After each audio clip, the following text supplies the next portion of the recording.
Good morning out there to everyone. I am Joe Seals, back here live in the RSBN studio here in Auburn, Alabama. We're awaiting President Donald Trump. He will hold a news conference. High energy this guy is, I tell you what.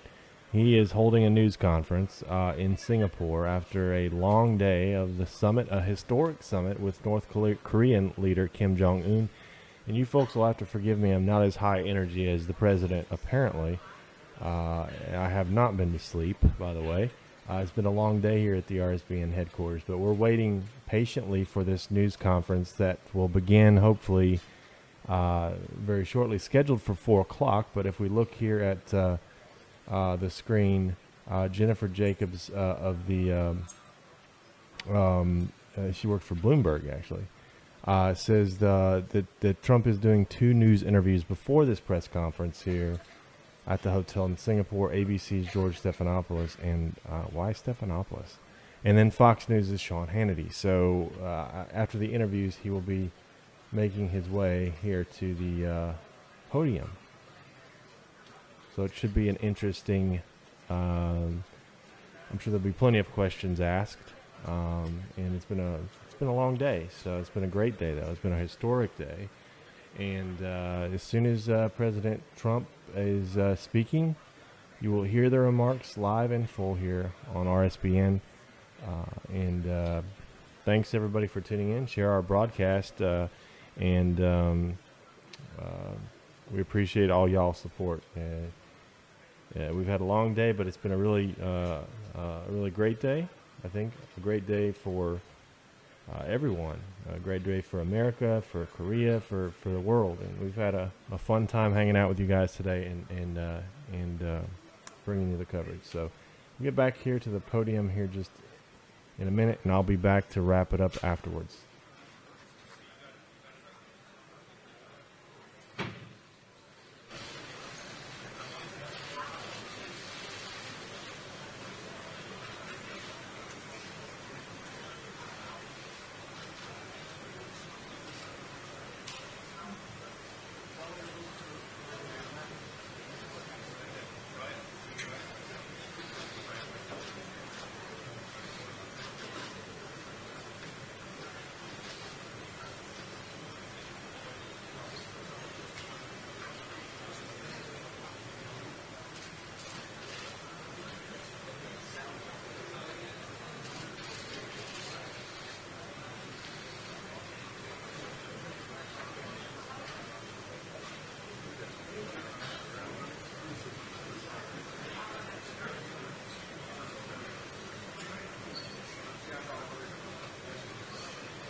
This is an RSBN news about 3 to 5 minutes away from the podium. We've seen Mike Pompeo enter, and he should be in shortly when he's wrapped up with the interviews. He's doing some interviews with media right now. 70억 인구가 지구에 살고 있습니다. 현재 살아있는 사람들 가운데 오직 소수의 사람들만이 영속적인 자취를 남기게 됩니다. 그리고 더 적은 수의 사람들만이 고국을 개변하고 역사를 바꾸는 결단을 내리거나 행동을 취할 것입니다. 역사는 대를 거쳐 계속 반복되는 것처럼 보입니다. 결코 끝날 것 같지 않은 반복의 70억 인구가 지구에 살고 있습니다. 비교적 평화로웠던 시기들이 살아있는 사람들 가운데 그리고 소수의 사람들만이 영속적인 자취를 남기게 됩니다. 그리고 더 적은 수의 사람들만이 고국을 개변하고 역사를 바꾸는 결단을 내리거나 행동을 취할 것입니다. 역사는 대를 거쳐 계속 반복되는 것처럼 보입니다. 결코 끝날 것 같지 않은 반복의 순환들, 비교적 평화로웠던 시기들이 있었습니다. 그리고 아주 긴박했던 순간들도 있었습니다. 이런 순환이 반복되는 동안에 번영과 혁신의 빛은 거의 전 세계를 밝혀주었습니다. 역사는 항상 진화합니다.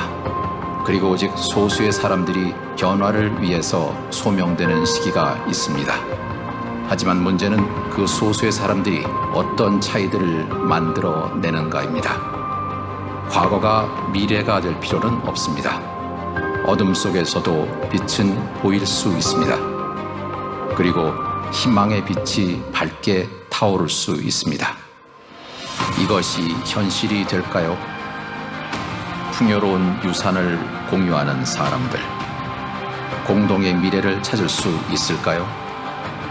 그들의 이야기는 잘 알려져 있습니다. 하지만 그 다음 이야기는 무엇일까요? 데스티니 영화사 작품입니다.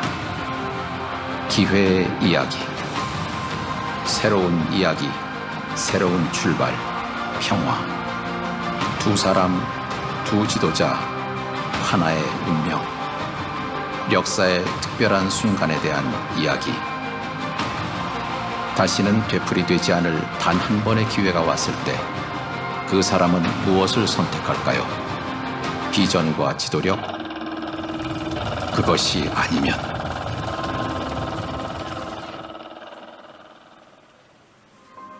결과는 두 가지밖에 없습니다. 하나는 후퇴하는 것,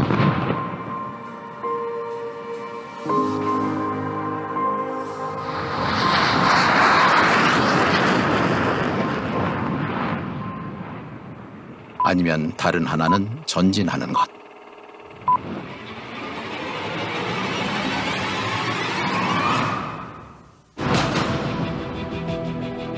새로운 세계가 오늘 시작될 수 있습니다.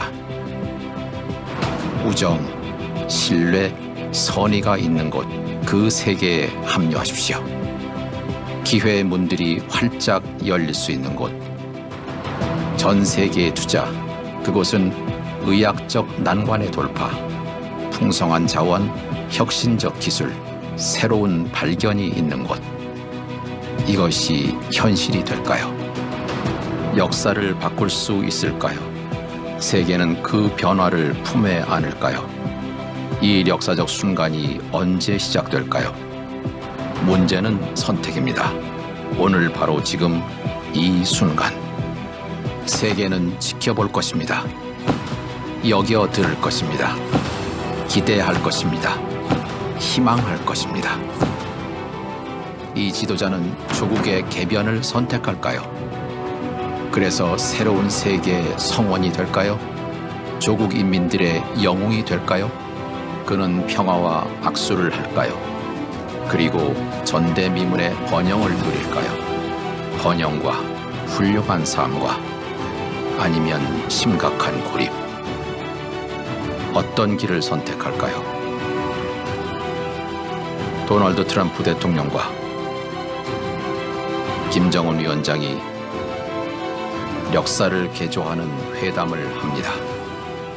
태양 속에 빛나는 하나의 순간. 하나의 선택, 이것이 현실이 될까요? 미래는 아직 쓰여지지 않았습니다.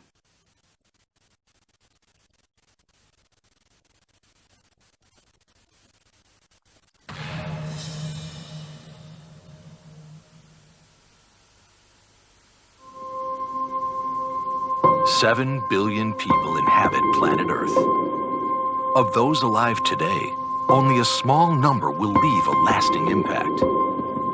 And only the very few will make decisions or take actions that renew their homeland and change the course of history. History may appear to repeat itself for generations, cycles that never seem to end. There have been times of relative peace and times of great tension. While this cycle repeats, the light of prosperity and innovation has burned bright for most of the world. History is always evolving, and there comes a time when only a few are called upon to make a difference. But the question is, what difference will the few make? The past doesn't have to be the future. Out of the darkness can come the light, and the light of hope can burn bright. What if a people that share a common and rich heritage can find a common future? Their story is well known, but what will be their sequel? Destiny Pictures presents a story of opportunity, a new story, a new beginning, one of peace, two men, two leaders, one destiny. A story about a special moment in time when a man is presented with one chance that may never be repeated. What will he choose? To show vision and leadership? Or not?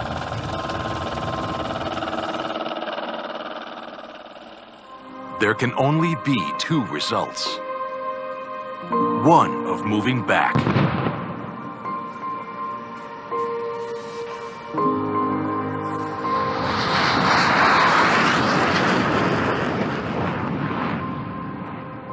or one of moving forward.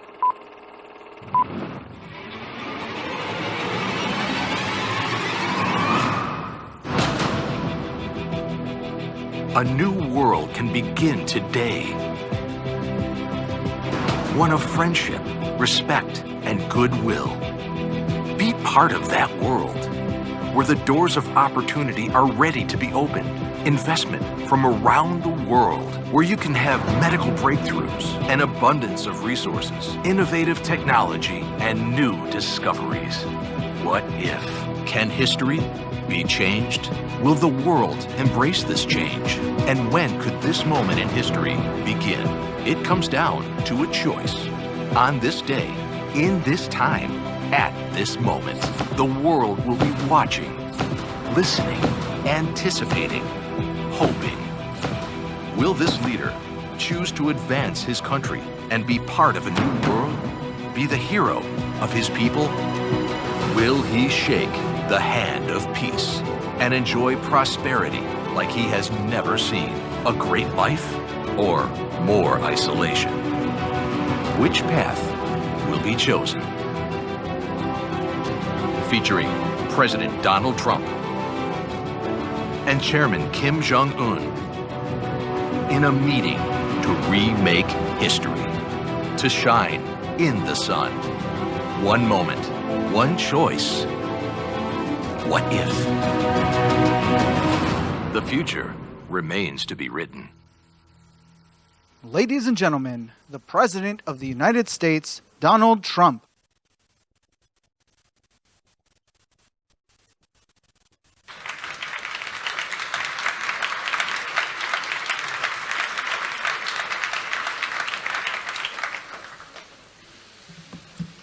Well, thank you very much, everybody. We appreciate it. We're getting ready to go back.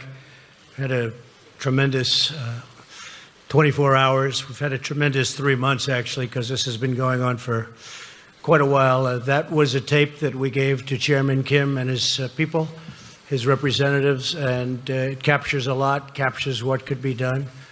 And that's a great place, has the potential to be an incredible place between South Korea, if you think about it, and China. It's got tremendous potential, and I think he understands that, and he wants to do what's right. It's my honor today to address the people of the world following this very historic summit with Chairman Kim Jong-un of North Korea. We spent very intensive hours together, and I think most of you have gotten the signed document, or you will very shortly. It's very comprehensive. It's going to happen. I stand before you as an emissary of the American people to deliver a message of hope and vision and a message of peace. Let me begin by thanking our incredible hosts in Singapore, especially Prime Minister Lee, friend of mine. This is a country of profound grace and beauty, and we send our warmest wishes to every citizen of Singapore who really made this visit so important and so pleasant, despite all of the work and all of the long hours. I also want to thank President Moon of South Korea. He's working hard. In fact, I'll be speaking to him right after we're finished. Prime Minister Abe of Japan, friend of mine, just left our country. And he wants what's right for Japan and for the world. He's a good man. And a very special person, President Xi of China, who has really closed up that border. Maybe a little bit less so over the last couple of months, but that's okay. But he really has, and he's a terrific person and a friend of mine, and really a great leader of his people. I want to thank them for their efforts to help us get to this very historic day. Most importantly, I want to thank Chairman Kim for taking the first bold step toward a bright new future for his people. Our unprecedented meeting, the first between an American president and a leader of North Korea, proves that real change is indeed possible. My meeting with Chairman Kim was honest, direct, and productive. We got to know each other well in a very confined period of time, under very strong circumstance. We're prepared to start a new history, and we're ready to write a new chapter between our nations. Nearly 70 years ago, think of that, 70 years ago, an extremely bloody conflict ravaged the Korean Peninsula. Countless people died in the conflict, including tens of thousands of brave Americans. Yet while the armistice was agreed to, the war never ended, to this day, never ended. But now we can all have hope that it will soon end, and it will soon end. The past does not have to define the future. Yesterday's conflict does not have to be tomorrow's war. And as history has proven over and over again, adversaries can indeed become friends. We can honor the sacrifice of our forefathers by replacing the horrors of battle with the blessings of peace. And that's what we're doing, and that's what we have done. There is no limit to what North Korea can achieve when it gives up its nuclear weapons and embraces commerce and engagement with the rest of the world that really wants to engage. Chairman Kim has before him an opportunity like no other to be remembered as the leader who ushered in a glorious new era of security and prosperity for his people. Chairman Kim and I just signed a joint statement in which he reaffirmed his unwavering commitment to complete denuclearization of the Korean Peninsula. We also agreed to vigorous negotiations to implement the agreement as soon as possible. And he wants to do that. This isn't the past. This isn't another administration that never got it started and therefore never got it done. Chairman Kim has told me that North Korea is already destroying a major missile engine testing site. That's not in your signed document. We agreed to that after the agreement was signed. That's a big thing. For the missiles that they were testing, the site is going to be destroyed very soon. Today is the beginning of an arduous process. Our eyes are wide open, but peace is always worth the effort, especially in this case. This should have been done years ago. They should have been resolved a long time ago. But we're resolving it now. Chairman Kim has the chance to seize an incredible future for his people. Anyone can make war, but only the most courageous can make peace. The current state of affairs cannot endure forever. The people of Korea, North and South, are profoundly talented, industrious, and gifted. These are truly gifted people. They share the same heritage, language, customs, culture, and destiny. But to realize their amazing destiny, to reunite their national family, the menace of nuclear weapons will now be removed. In the meantime, the sanctions will remain in effect. We dream of a future where all Koreans can live together in harmony, where families are reunited and hopes are reborn, and where the light of peace chases away the darkness of war. This bright future is within, and this is what's happening. It is right there. It's within our reach. It's going to be there. It's going to happen. People thought this could never take place. It is now taking place. It's a very great day. It's a very great moment in the history of the world. And Chairman Kim is on his way back to North Korea, and I know for a fact as soon as he arrives, he's going to start a process that's going to make a lot of people very happy and very safe. So it's an honor to be with everybody today. The media, it's a big gathering of media, I will say. Makes me feel very uncomfortable. But it is what it is. People understand that this is something very important to all of us, including yourselves and your families. So thank you very much for being here. We'll take some questions. Wow. It's a lot of questions. Go ahead. Sure, go ahead. Thank you. NBC. Thanks, Mr. President. Two questions for you, if you don't mind. First, the man you met today, Kim Jong-un, as you know, has killed family members, has starved his own people, is responsible for the death of Otto Warmbier. Why are you so comfortable calling him very talented? Well, he is very talented. Anybody that takes over a situation like he did at 26 years of age and is able to run it and run it tough. I don't say he was nice or I don't say anything about it. He ran it. Very few people at that age, you can take 1 out of 10,000 probably couldn't do it. Otto Warmbier is a very special person, and he will be for a long time in my life. His parents are good friends of mine. I think without Otto, this would not have happened. Something happened from that day. It was a terrible thing. It was brutal. But a lot of people started to focus on what was going on, including North Korea. I really think that Otto is someone who did not die in vain. I told this to his parents. Special young man, and I have to say, special parents, special people. Otto did not die in vain. He had a lot to do with us being here today. Okay? Thank you very much. President, that second question for you, sir, was on the security. Second question, sir, Go ahead. on the security assurances you talked about in your statement.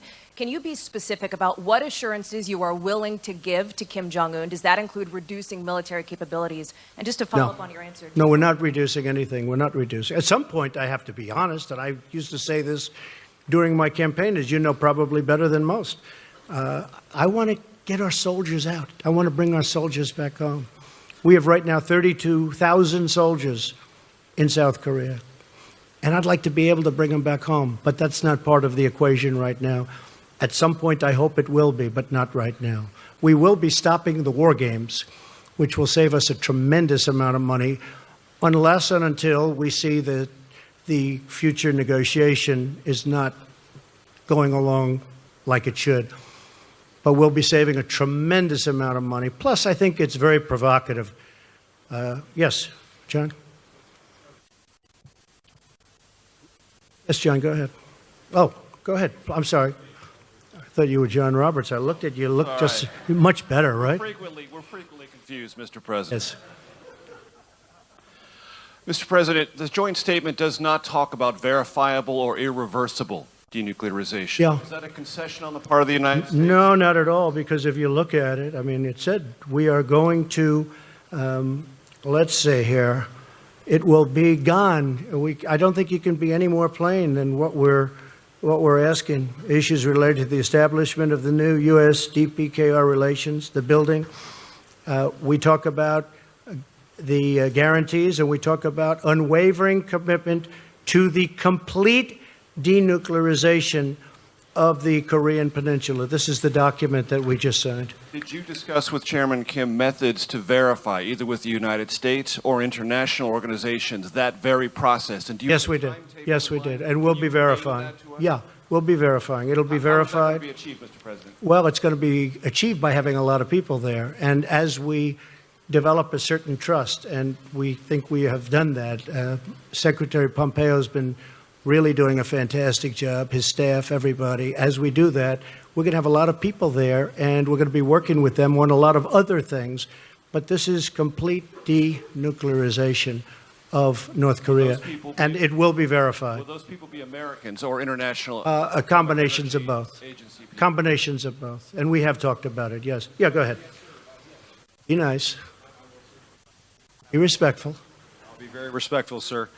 What did Kim Jong-un say to you to give you the confidence that for once in the history of North Korea, they are not cheating the system and gaming the world and gaming the people who will have to go in and make sure that they're actually giving up their nuclear arsenal? Yeah, I mean, very fair question. He actually mentioned the fact that they proceeded down a path in the past, and ultimately, as you know, nothing got done. In one case, they took billions of dollars during the Clinton regime, took billions of dollars, and nothing happened. That was a terrible thing. And he actually brought it up to me.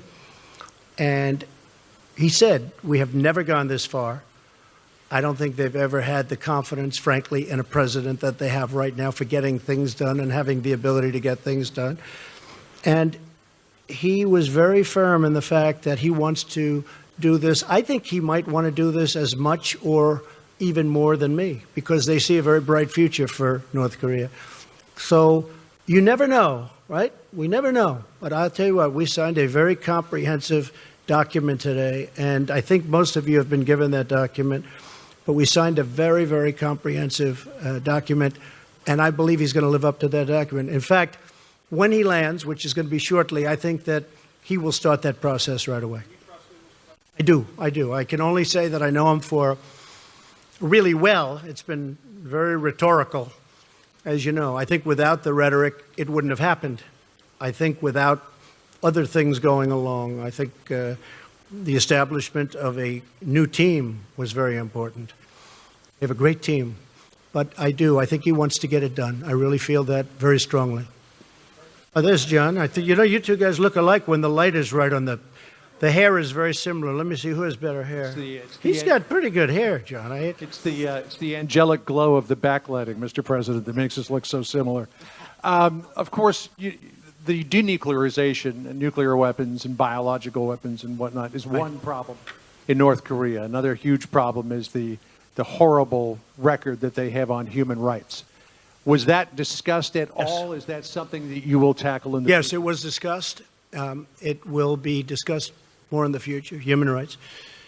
And what was also discussed in great detail, John, was the fact that, we have, and I must have had I just countless calls and letters and tweets, anything you can do. They want the remains of their sons back. They want the remains of their fathers and mothers and all of the people that got caught into that really brutal war, which took place to a large extent in North Korea. And I asked for it today, and we got it. That was a very last minute.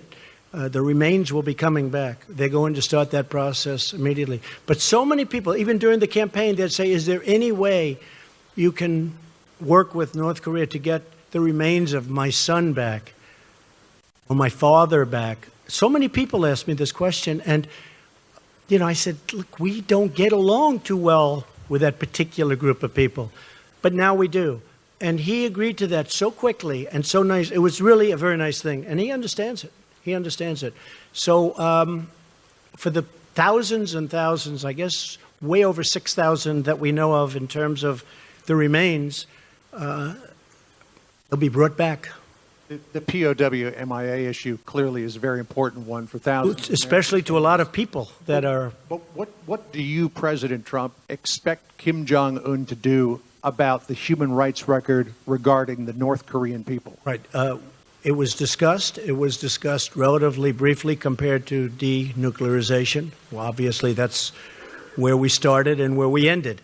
But they will be doing things, and I think he wants to do things. I think he wants to. You'd be very surprised. Very smart, very good negotiator, wants to do the right thing. He brought up the fact that in the past, they took dialogue far. They never were like we are. There's never been anything like what's taken place now. But they went down the line. Billions of dollars were given, and the following day, the nuclear program continued.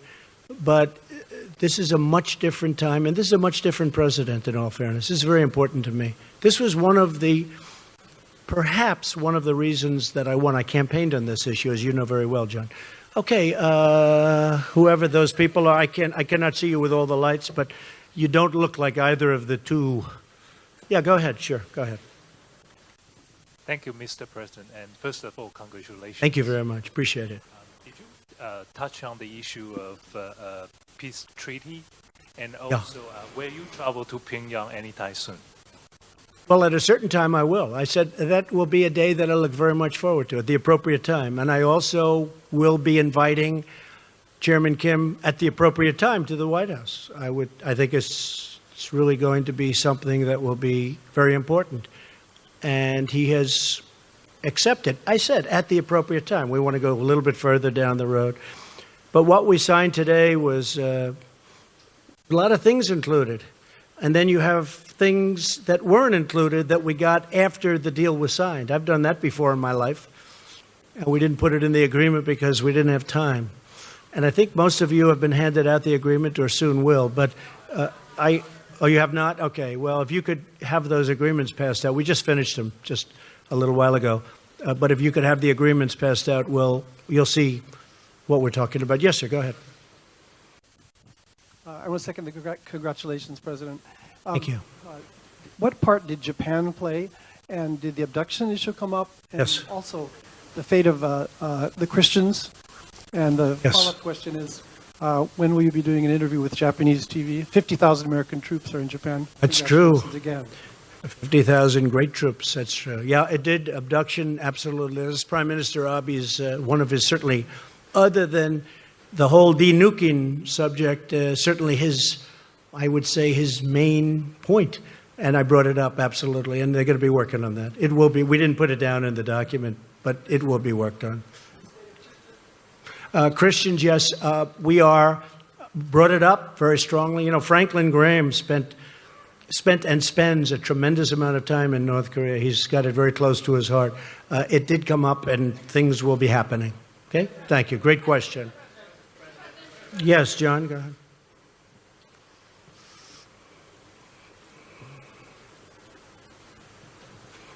Thank you, Mr. President. Thank you, John. Returning to the question of human rights, you spoke very powerfully on the issue during your State of the Union address. You showed that you had the defector in the First Lady's box with the crutches who escaped. And you, at that point, said that North Korea has more brutally oppressed its people than any other regime on earth. Do you still believe that is the case, having sat down with Kim Jong-un? And does he need to change that? John, I believe it's a rough situation over there. There's no question about it. And we did discuss it today pretty strongly. I mean, knowing what the main purpose of what we were doing is, denuking, but discussed it at pretty good length. We'll be doing something on it. It's rough. It's rough in a lot of places, by the way, not just there, but it's rough. And we will continue that, and I think ultimately we'll agree to something. But it was discussed at length outside of outside of the nuclear situation, one of the primary topics. But do you think that needs to change to bring on this glorious new era you've talked about? Are they going to have to? I think it will change, yeah. I think it probably has to, but I think it will. Yeah. Thank you. Thank you very much. Steve, that's you, Steve, right there. Yes, sir. Thank you. What timetable do you envision for their denuclearization? And in the meantime, are you thinking about easing any sanctions? Well, you know, scientifically, I've been watching and reading a lot about this, and it does take a long time to, you know, pull off complete denuclearization. It takes a long time. Scientifically, you have to wait certain periods of time, and a lot of things happen. But despite that, once you start the process, it means it's pretty much over. You can't use them. That's the good news. And that's going to start very, very soon. I believe that's going to start very soon. We will do it as fast as it can mechanically and physically be done, Steve. And the sanctions? The sanctions will come off when we are sure that the nukes are no longer a factor. Sanctions played a big role, but they'll come off at that point. I hope it's going to be soon, but they'll come off. They, as you know, and as I've said, the sanctions right now remain. But at a certain point, I actually look forward to taking them off. And they'll come off when we know we're down the road where it's not going to happen. Nothing's going to happen. Okay? Thank you. Yes, go ahead, please. Thank you, Mr. President. Thank you. Congratulations on this historic summit. Thank you very much. Congratulations to everybody, by the way. Congratulations to everybody. Go ahead. You signed a document with Kim Jong-un. It's essentially a piece of paper. Yesterday we had a briefing from the Secretary of State, Mike Pompeo, and he said the following: many presidents previously have signed off on pieces of paper, only to find that the North Koreans either didn't promise what we thought they had, or actually reneged on those promises. What makes this time different, Mr. President? Well, you have a different administration. You have a different president. You have a different Secretary of State. You have people that are, you know, it's very important to them, and we get it done. The other groups, maybe it wasn't a priority. I don't think they could have done it if it was a priority, frankly. I don't think they honestly could have done it even if it was a priority. And it would have been easier back then. Would have been, for me, it would have been much easier if this were 10 years ago or 5 years ago. And I'm not just blaming President Obama. I mean, this goes back for 25 years. This should have happened. I was given a very tough hand. I was given this. I was given the Iran deal and plenty of other problems. But we're doing really well. And the Iran deal, I have to be honest, I did it because nuclear is always number one to me. Nuclear is number one. But on the Iran deal, I think Iran is a different country now than it was 3 or 4 months ago. I don't think they're looking so much to the Mediterranean. I don't think they're looking so much at Syria like they were with total confidence. I don't think they're so confident right now. But I hope, with that being said, I hope that at the appropriate time, after these sanctions kick in, and they are brutal, what we've put on Iran, I hope that they're going to come back and negotiate a real deal, because I'd love to be able to do that. But right now it's too soon for that. Yes, please. Mr. President, you also talk about establishing diplomatic relations, exchanging ambassadors. How long before that happens? Good question. Hopefully soon, but we'll have to get things moving first. A little bit early for that. We have to get things moving. Yes, go ahead. Hi. Can you clarify when you said you're stopping war games? So you are stopping the military exercises with South Korea? Yeah, we've done exercises for a long period of time working with South Korea. And we call them war games, and I call them war games, and they're tremendously expensive. The amount of money that we spend on that is incredible. And South Korea contributes, but not 100%, which is certainly a subject that we have to talk to them about also. And that has to do with the military expense and also the trade. So we're doing that. We actually have a new deal with South Korea in terms of the trade deal. But we have to talk to them. We have to talk to many countries about treating us fairly. But the war games are very expensive. We pay for a big majority of them. We fly in bombers from Guam. I said it when I first started. I said, where do the bombers come from? Guam, nearby. I said, oh, great, nearby. Where's nearby? 6.5 hours. 6.5 hours, that's a long time for these big, massive planes to be flying to South Korea to practice and then drop bombs all over the place and then go back to Guam. I know a lot about airplanes. It's very expensive. And I didn't like it. And what I did say is, and I think it's very provocative. I have to tell you, Jennifer, it's a very provocative situation when I see that, and you have a country right next door. So under the circumstances that we're negotiating a very comprehensive, complete deal, I think it's inappropriate to be having war games. So number one, we save money a lot. And number two, it really is something that I think they very much appreciated. Does North Korea give you something in return, though? Well, we've gotten, I've heard that. I mean, some of the people that, I don't know, maybe they really mean it. I don't always want to go against the press because I just don't, especially not today. This is too important. But I noticed that some of the people were saying that the president has agreed to meet. He has given up so much. I gave up nothing. I'm here. I haven't slept in 25 hours, but I thought it was appropriate to do because we've been negotiating for literally round the clock with them and with us and with John and with Mike and a whole team of very talented people. But we haven't given up anything other than, you're right, I agreed to meet. And I think the meeting was every bit as good for the United States as it was for North Korea. But I just wrote down some of the things we got. And they got a meeting.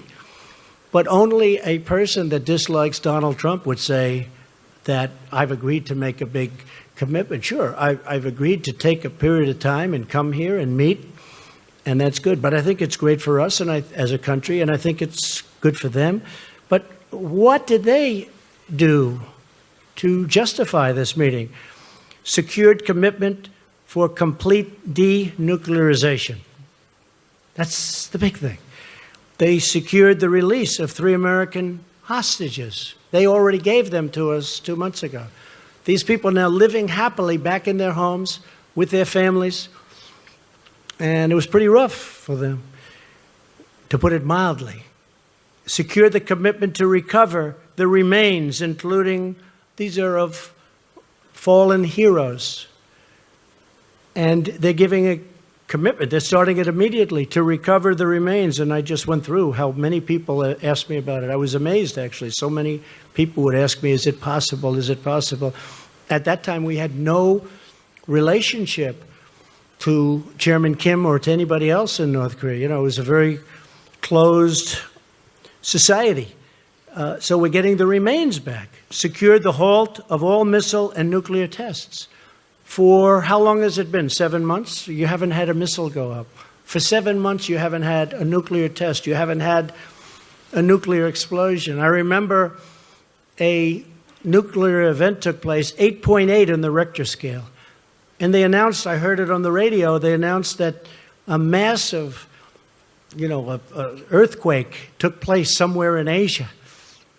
And then they said it was in North Korea, and then they found out it was a nuclear test. I said, I never heard of a Richter scale in the high 8s. And if you look, there has been no missile launches. They've blown up their missile area. That's going to take place. That has not been written into the contract. We're going to give you the exact details on that. But they secured a halt of all missiles and of all nuclear tests. They secured the closure of their single primary nuclear test site, all 3 of them. They're in an area that's common around each other. They secured the closure. They secured the commitment to destroy the missile engine testing site. That was not in your agreement. I got that after we signed the agreement. I said, do me a favor. You've got this missile engine testing site. We know where it is because of the heat. It's incredible the equipment we have, to be honest with you. I said, can you close it up? You're going to close it up. We maintain the ability to continue to apply sanctions. So we're applying sanctions. Now, I had 300 sanctions that I was getting ready to put on last week. And I said, I can't really put on sanctions when I'm meeting with, I thought it would be very disrespectful. 300 very big ones, powerful ones. And I said it would be disrespectful. So, Jennifer, when you look at all of those things that we got, and when we got our hostages back, I didn't pay $1.8 billion in cash, like the hostages that came back from Iran, which was a disgraceful situation, what took place. So we've gotten a lot. So when I hear somebody in the media say that President Trump has agreed to meet, like, it's not a big deal to meet. I think we should meet on a lot of different topics, not just this one. And I really believe a lot of great things can happen. Yes, go ahead, please. Sir, you just listed off a lot of things that you say you got in this meeting. It wasn't too long ago, though, that you said you defined success of this meeting by North Korea giving up its nuclear weapons. Well, that's what they're doing. Well, can you talk about how? Sure, how that's what they're doing. well, I mean, I don't think the Kim Jong-un for a complete, verifiable, irreversible. Yeah, I didn't honestly. And can you say why Right. you didn't secure those details in this agreement? Because there's no time. I'm here one day. We're together for many hours intensively, but the process is now going to take place. And I would be surprised, Mike, if they haven't even started already. They have started. They blew up their sites. They blew up their testing site. So, but I will say, he knew prior to coming. You know, this wasn't like a surprise. It wasn't like we've never discussed it. We discussed it. Mike discussed it very strongly with his counterpart in North Korea. They knew that this was, let's say they didn't agree to that, I couldn't sign any agreement. There was no agreement that could have been signed. So they understood that. And it wasn't a big point today because really this had been taken care of more than any other thing because it was all about this.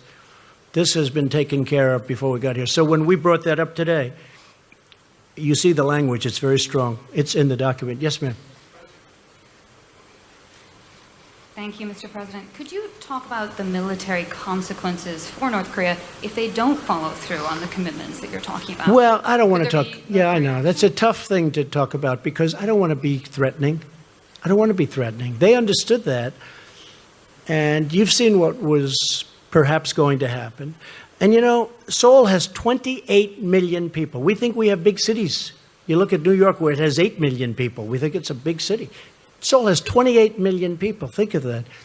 And it's right next to the border. It's right next to the DMZ. It's right there.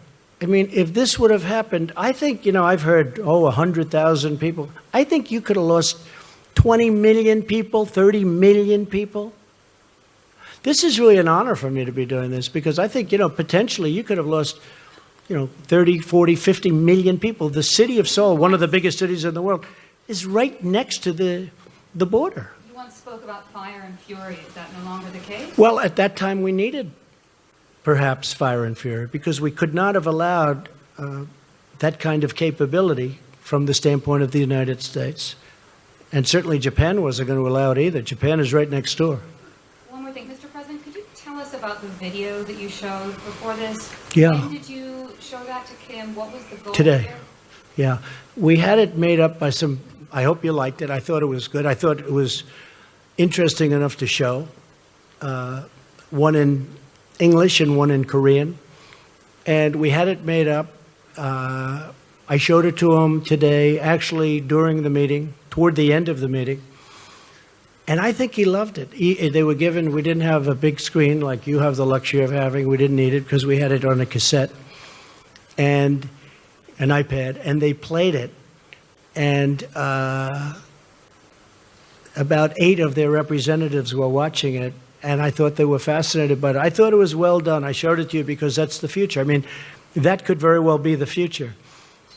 And the other alternative is just not a very good alternative. It's just not good.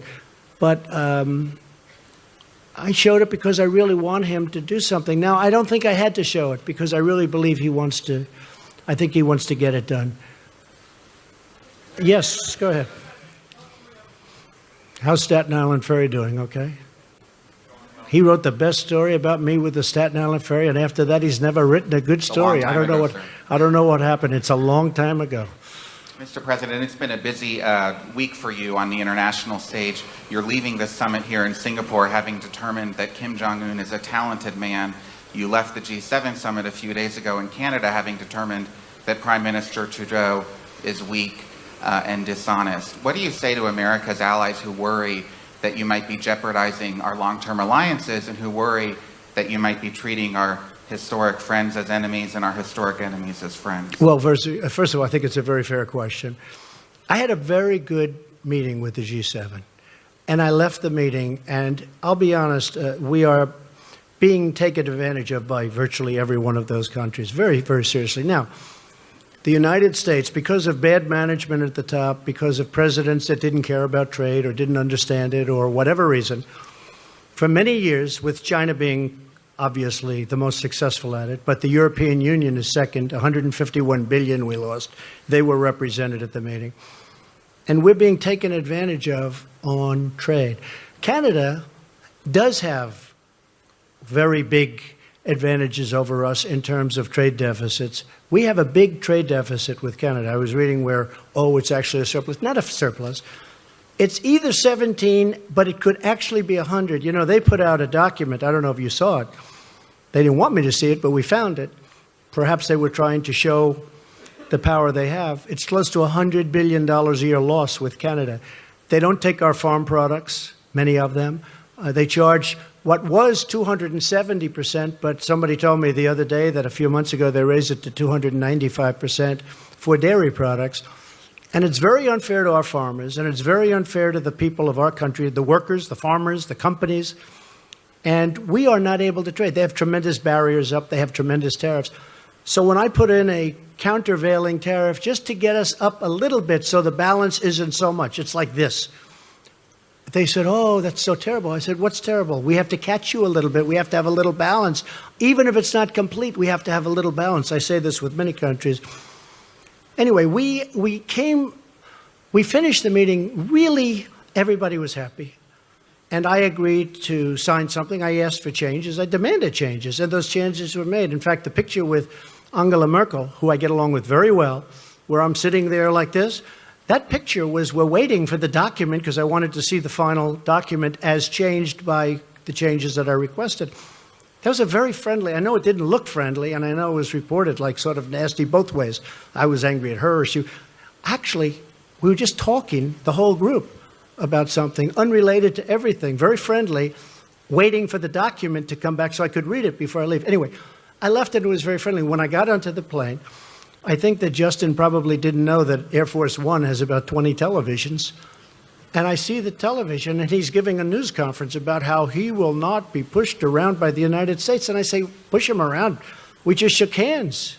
It was very friendly. Look, countries cannot continue to take advantage of us on trade.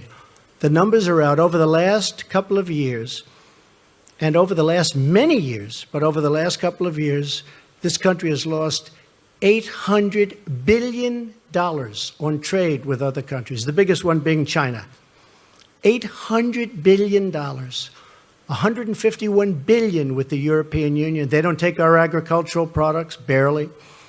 They don't take a lot of what we have, and yet they send Mercedes into us. They send BMWs into us by the millions. It's very unfair. And it's very unfair to our workers, and I'm going to straighten it out, and it won't even be tough. Okay? Thank you. Go ahead. Go ahead.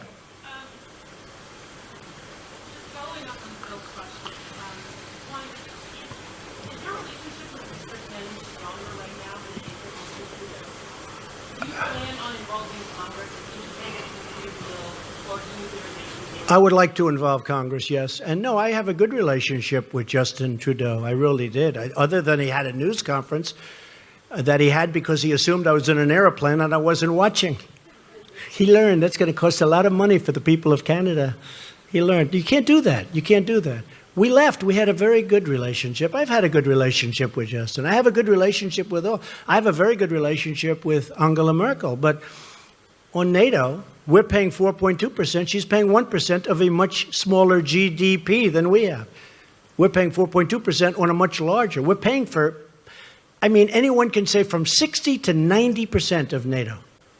And we're protecting countries of Europe. And then on top of it, they kill us on trade. So you just can't have it that way. It's unfair to our taxpayer relationship. with Chairman Kim right now. I really do. I think, I hope it's good, because if it is, we're going to solve a very big problem. I think we've gone a long way to solving it today. Should we keep going for a little while? I don't know. It's up to the legendary.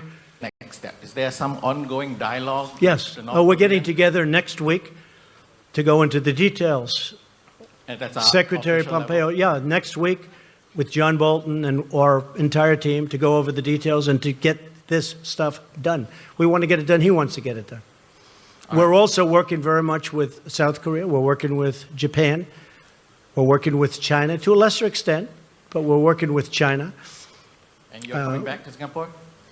I would come back gladly. Your Prime Minister was fantastic. We were with him yesterday. He's done a great job. It was very welcoming. It really probably made a difference, actually. It's a great place. Thank you very much. Thank you, Mr. Yes, ma'am. President. Thank you, Mr. President. What was it about that first interaction with Chairman Kim this morning that made you decide not to walk away after you said that you would know within the first minute if he was sincere? I've said that about relationships. I've said that about people. You know, in the first second, now I was generous, I said 5 seconds, but you know, in the first second, in some cases, sometimes that doesn't work out. But sometimes it does. From the beginning, we got along. But there's been a lot of groundwork. This wasn't like we went and we started talking about, as you know, right? We didn't just come in and start talking about these very complex subjects that have been going on for 70 years. We've been discussing this for months. And, you know, once the rhetoric stopped, once they did a great thing.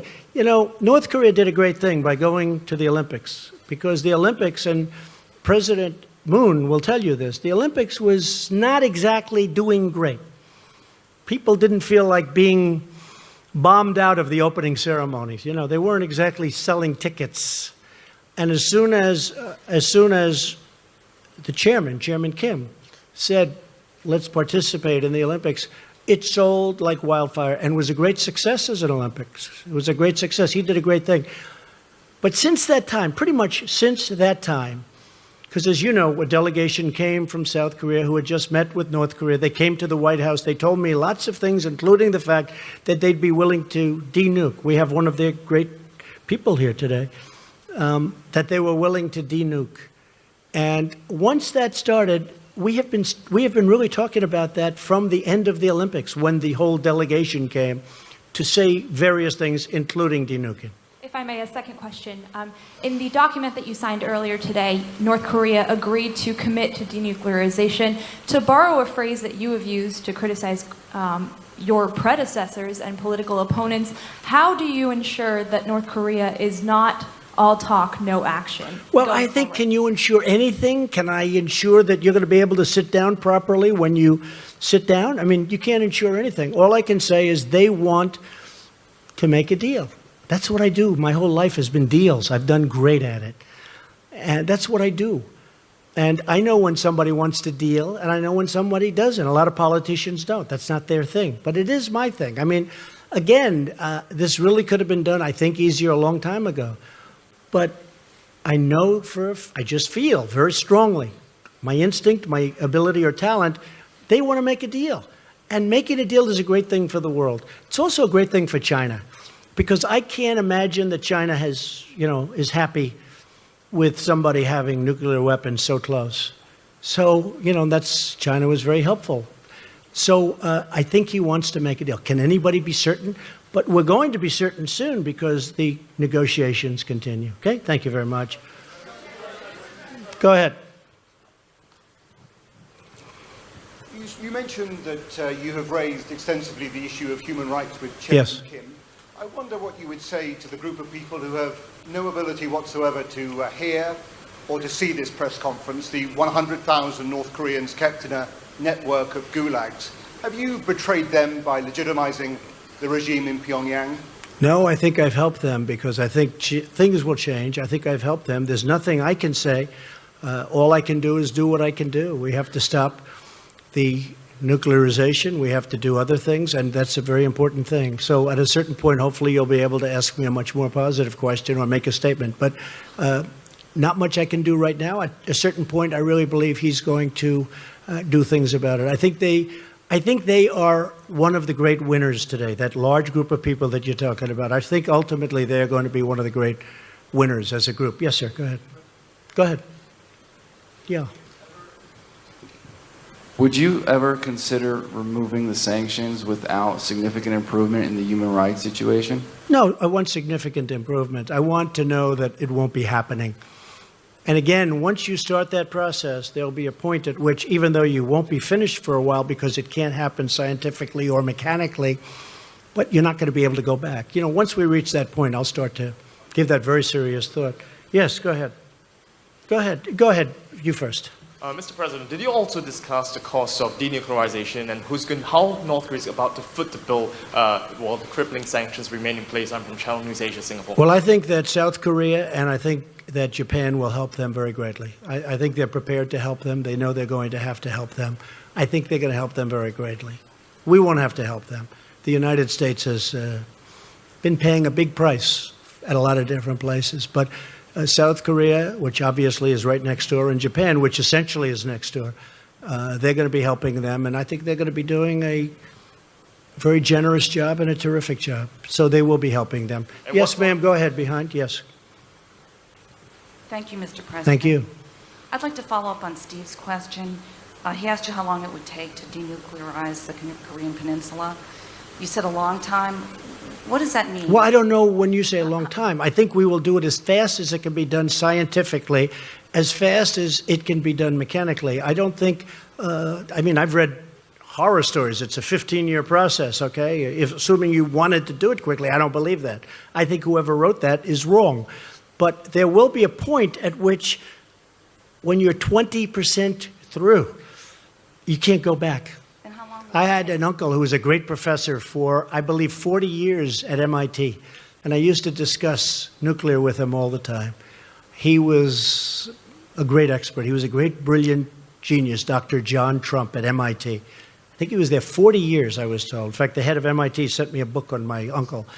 But we used to talk about nuclear. You're talking about a very complex subject. It's not just like, oh, gee, let's get rid of the nukes. It takes a period of time. But the main period of time that I'm talking is that first period. When you hit a certain point, you can't go back. It's very hard to go back. And how long will that take? We don't know, but it'll go pretty quickly. Go ahead. Sure. Thanks, Mr. President. I wanted to ask again on the sanctions campaign. You alluded at the very beginning that the Chinese are not doing as great a job securing the border as they were before. You expressed, some doubts when Kim went to see President Xi. The Russian foreign minister was in Pyongyang and said there shouldn't be any sanctions while these negotiations are underway. And the South Koreans are now talking about restoring some form of trade. So with all of those players appearing to be moving toward eroding sanctions, how can you keep the sanctions regime in place? What leverage do you have on these countries? Well, I think we have a lot of leverage. I think we have tremendous leverage. I do believe that China, despite my relationship with President Xi, a man who I told you I have great respect for and like also a lot, we're having very tough talks on trade. And I think that probably affects China somewhat, but I have to do what I have to do. And I think over the last 2 months, the border is more open than it was when we first started. But that is what it is. We have to do it. We have a tremendous deficit in trade, commonly known as a trade deficit. We have a tremendous deficit in trade with China. We have to do something about it. We can't continue to let that happen. And I think that has had an impact on my relationship in terms of the border. I don't think it has a relationship, I don't think it affects my feeling or my relationship to President Xi. But when we first started, we weren't ready to go that route. And as we started preparing and getting ready to do that, I think that's had an impact on, frankly, the border, which is a shame. But I have to do it. I have no choice. For our country, I have to do it. South Korea will do whatever's necessary to get a deal done. If that means we can't trade, they're not going to trade. They're definitely not going to trade. If they think, and they would do this with our concurrence, if they think that they can do some work because we're very far down the line, we're actually very far. That document, when you read it today, that's far down the line. That's not something that just happened to be put together. This was done over months. And again, the rhetoric was important and the sanctions were important. I don't even know which one was more important. They were both important. Yeah, go ahead. Mr. President, David Sanger for the New York Times.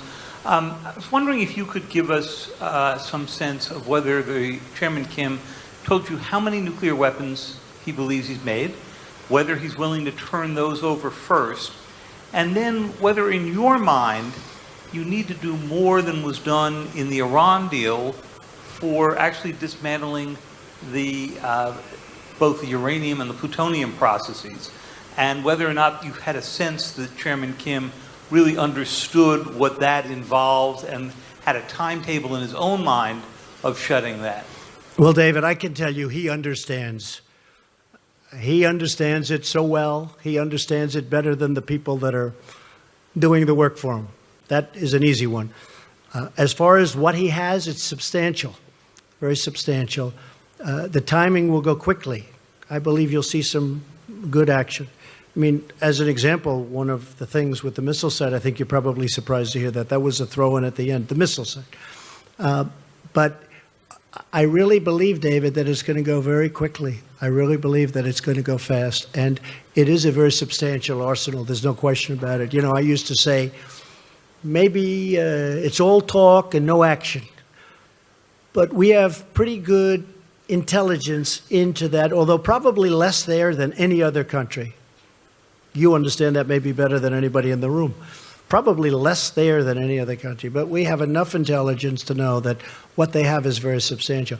This is why, David, I always say that this shouldn't have taken place so late into the process. Wouldn't this have been better if it was 5 years ago or 20 years ago or 15 years ago and we didn't have to worry about not having a successful meeting like today? So, and I still love my first interview with you, David. I still have that interview, actually. Yeah, go ahead. Thank you.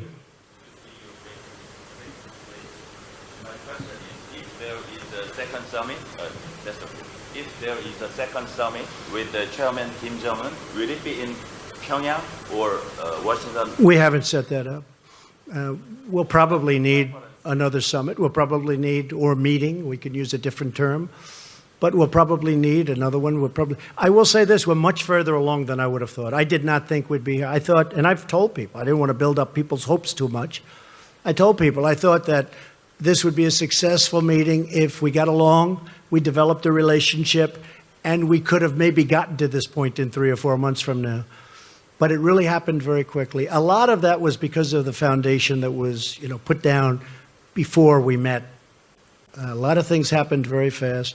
We didn't have, as an example, bringing back the remains. That was not one of the things that was on our agenda today. I brought it up at the very end because so many people had talked to me about it. And I brought it up at the very end, and he was really very gracious. Instead of saying, well, let's talk about it the next time, he said, it makes sense. We will do it. And he knew, they know where many of those incredible people are, where they're buried, along roads, along highways, along paths, usually, because our soldiers were moving back and forth and they had to move rapidly. It's very sad. But he knew, and that was brought up at the very end. And, it was really great that he was able to do it. A lot of people are going to be very happy about that. Yes, go ahead, please. Thank you, Mr. President. Thank you. Emerald Robinson, One American News. Congratulations. Thank you. Thank you for the nice way you treat us. We appreciate it. Really, it's very good. It's really beautiful what you do. Go ahead. And now I'll probably get this killer question. Well, I do want to talk about the future of North Okay, Korea. it's all right. Specifically the people. Kim Jong-un is saying he's wanting a brighter future with prosperity for his people, yet we know they lived under oppression.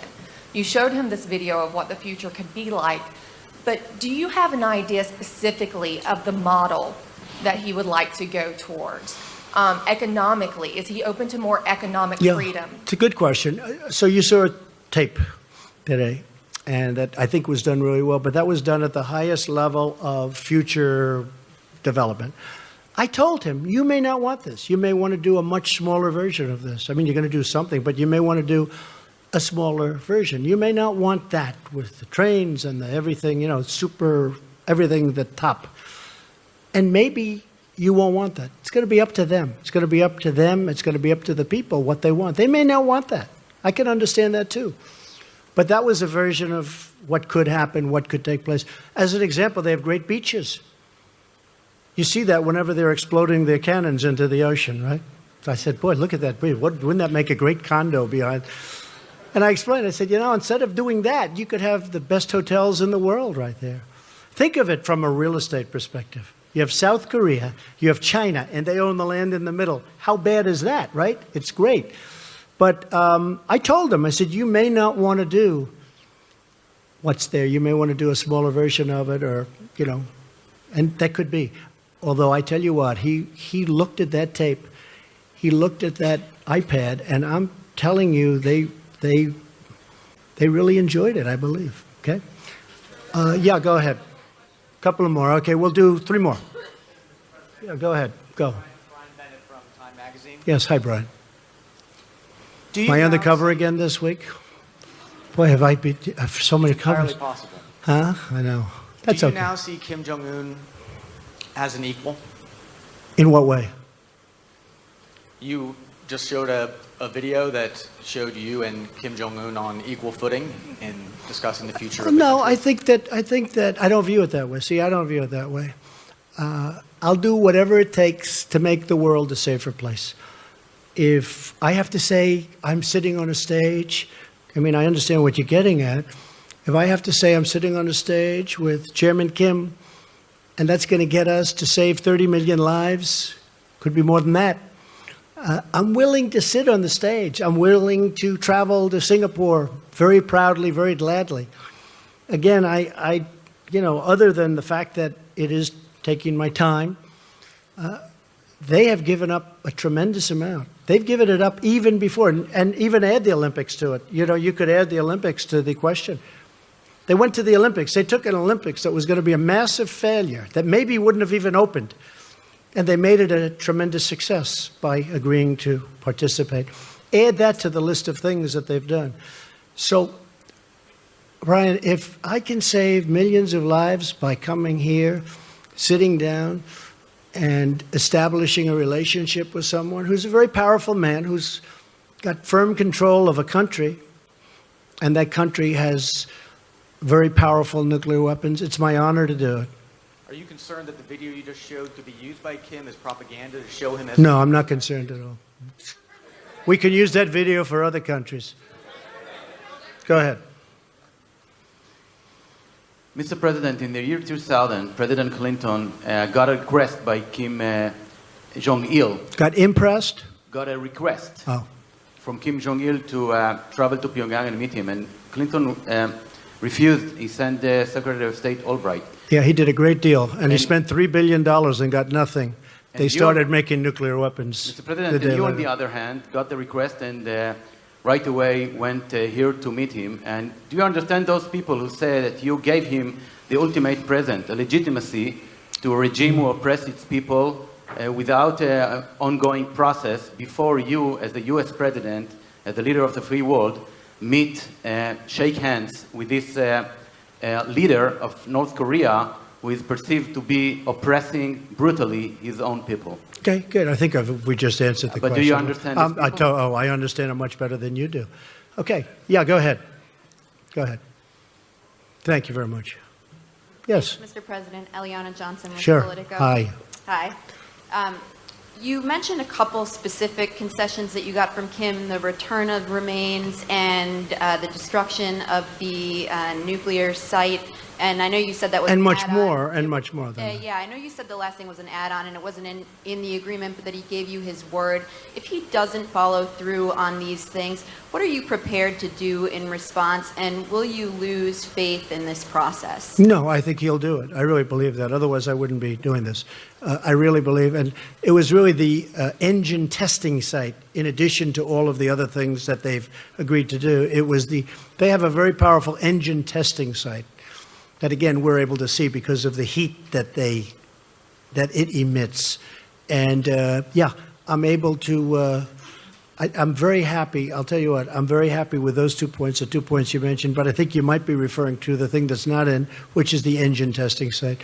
Honestly, I think he's going to do these things. I may be wrong. I mean, I may stand before you in 6 months and say, hey, I was wrong. I don't know that I'll ever admit that, but I'll find some kind of an excuse. Okay, one more. Come on. Yeah, go ahead. Go ahead, sure. Thanks, Mr. President. Thank you. Thank you. Jennifer Chen with Shenzhen Media Group China. I just Thank would you. like to know, will you call Chinese President Xi when you come back to DC Yes. to discuss about achievements you made today with Yes. Chairman Kim? And I will. What's your expectation about China's role to accelerate the process to establish a long-term peace mechanism? Well, my expectation about China is that China is a great country with a great leader and a friend of mine. And I really believe that he's happy that we've made this kind of progress. And I've heard from him. But I will be calling him very shortly, maybe even before I land. Okay? And I have to say, and the United States is a great country. And we have set records economically, over $7 trillion in net worth addition to what we have. And we are almost twice the size, the economy of the United States. Nobody talks about this because you do hear a lot about China, rightfully so. But the United States now is almost twice the size of the economy of China. We have a great country, and we're on a correct path. Okay, one more, that'll be it. Oh, South Korea? Where's South Korea? I think you deserve, go ahead, go. You deserve one, yes. You deserve one. I've got 2 questions for you, Mr. President. First, you mentioned earlier right that you're going to talk with South Korean President Moon Jae-in over the Yes. phone. What do you plan to discuss with him? I just want to tell him about the meeting, very successful, and he'll be very much involved in the final negotiation. He's a very, very fine gentleman, also a friend of mine, and I look forward to speaking to him. He'll be very happy when he hears about, I've already sent word to him about what happened. I sent the document to him, actually, and all of the details behind the document. So I'll be talking to him very shortly. If I may ask another question, in signing the peace treaty, do you plan to work this out with North Korea's Chairman Kim only, or what do you think about the involvement of South Korea and China as the signatory? I'd like to have them involved also. There's a question as to whether or not we're supposed to or whether or not we legally have to. I don't care. I think it would be great to have China involved and also, of course, South Korea. Okay?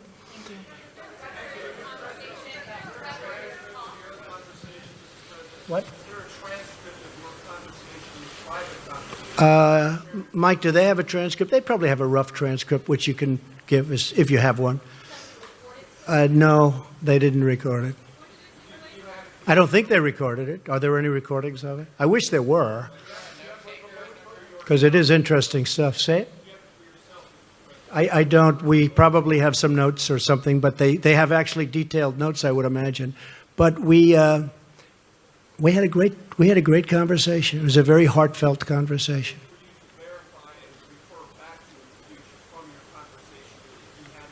Yeah, well, I don't have to verify because I have one of the great memories of all time, so I don't have to. Okay. Okay.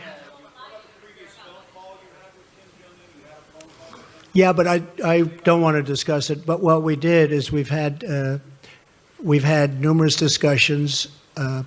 We've had very important relationships established at Mike's level and other levels. In fact, a couple of people are here from, as you know, from North Korea. They're in the room. We have a few people in the back also from the room.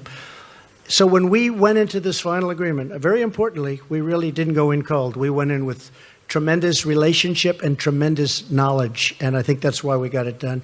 So I'm going to head back. I don't know about you folks, but it's been a long time since I've taken it easy. So now we can take it a little bit easy, and then the work begins again. And I appreciate everybody being here. I hope we've answered your questions. And thank you very much. And sort of congratulations to everybody, because this is really, to me, it's a very important event in world history. And to be really true to myself, I have to add, I want to get it completed. So Mike, our whole team has to get to work and get it completed, because otherwise we've done a good job. But if you don't get the ball over the goal line, it doesn't mean enough, okay? So thank you, and sort of congratulations to everybody in the room. Thank you very much. Appreciate it. Thank you. President of the United States, Donald J. Trump, wrapping up an hour and 12-minute long news conference, taking questions from probably every reporter in the room. He hasn't slept in 26 hours. I haven't slept in 22 hours, but he is obviously a lot more high energy than I am. I am exhausted here at the RSBN studio in Auburn, but it's been a pleasure being with you today. We've been on the air for about 10 hours now, not nonstop, but it's been a long day. I started out training people, and I got to get up in about 4 hours and train people again. So it's been a historic day, and I really thank all you guys for watching. I want to say really quick, if you want to support RSBN, we have a lot of things. We actually travel to these live events. We travel to all of President Trump's rallies. We worked with him in his campaign during the 2016 election, and we helped him reach 300 million people. We helped him bypass mainstream media by simulcasting our feeds to his personal Facebook page. And so we still continue to travel the rallies. We're sending a crew of 5 people to Duluth, Minnesota in 8 days. President Trump will hold a rally next Wednesday in Duluth, Minnesota. So if you want to support us, please consider donating to us so we can continue to do things and stay on the air. We had a full crew here today in studio covering the summit. Support us, rsbn.tv/donate. Support alternative media. And we really appreciate it. rsbn.tv/donate, rsbnetwork.com/donate. I'm sorry, I'm so tired I forgot our new website. But I'm not going to be on long. It was a historic day, and it was a pleasure to cover. We really, really appreciate everybody staying up late with us. Those of you just getting up, I hope you enjoyed your sleep. I haven't had any, but I'm about to get some now. And I want to say God bless to everybody. A great day. You should be proud to be an American no matter what your political affiliation is. Your president did a good job today, America. So be thankful for that. I'm going to bed. We'll be back on later today with more live breaking news coverage, should anything happen. Until then, for Tara Broderick, Alyssa Ash, Tom O'Neill, Liz Willis, Aaron Pangio, and I'm probably forgetting somebody really important, but I'm so tired. I don't care. I love you guys. Good night. We'll see you back here tomorrow.